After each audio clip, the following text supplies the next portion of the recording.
ท่านผู้ชมสำหรับตาแสงคันเกิงนครปักเซแขวงจำปาสักก็มีจำนวน13บ้าน637หลังคาเฮือนที่ถูกผลกระทบจากน้ำท่วมท่านนายกรัฐมนตรีก็ได้ลงติดตามสภาพพร้อมเน้นให้เร่งช่วยเหลือกะเกี่ยมหับมือและมอบเครื่องบรรเทาทุกข์ให้แก่ประชาชนตอนแรงวันที่22สิงหาคม2026ท่านสนไซศรีพันดรนายกรัฐมนตรีพร้อมด้วยคณะ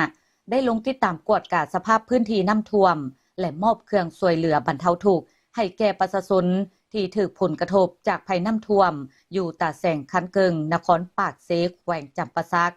การลงพื้นที่ในครั้งนี้มีท่านอรุณไซสุนทรราชเลขาพรรคแขวงประธานสภาประชาชนแขวงจำปาสักพร้อมคณะนำของแขวงนครปากเซและประชาชนผู้ถูกผลกระทบให้การต้อนรับท่านคำสวัสดิ์สุทธวงศ์ประธานคณะกรรมการปกครองตาแสงคันเกิงได้รายงานให้ฮู้ว่าเหตุน้ำท่วมได้ส่งผลกระทบ13บ้านและ600กว่าหลังคาเรือน 3,100 กว่าคนนอกนั้นยังมีเนื้อที่นา137เฮกตาร์หนองป่า38หนองเส้นทาง5เส้นและวัด1แห่งมี14ครอบครัวจำนวน60คนได้ย้ายไปอยู่จุดพักชั่วคราวและยังมีสัตว์ใหญ่และสัตว์ปีกจำนวนหนึ่งถูกผลกระทบจากผลกระทบดังกล่าวประชาชนได้รับการช่วยเหลือเบื้องต้นแล้วเป็นเงินเกือบ60ล้านกีบพร้อมด้วยเครื่องอุปโภคบริโภคจำนวนหนึ่ง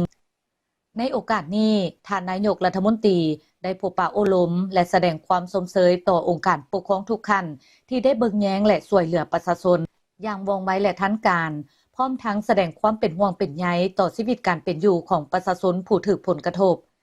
ท่านเน้นให้ภาคส่วนเกี่ยวข้องสืบต่อเอาใจใส่ปกปักรักษาทรัพย์สินของประชาชนจัดตั้งเวรยามให้คักแน่สร้างความสามัคคีและช่วยเหลือซึ่งกันและกันในยามยุ่งยากพร้อมนี้ก็ให้เอาใจใส่